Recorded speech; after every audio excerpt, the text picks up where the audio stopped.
చేతబట్టి వచ్చెనమ్మా.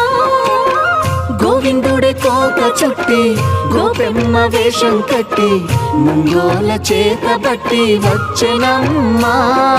నవమోహన జీవన వరమిచ్చెనమ్మా.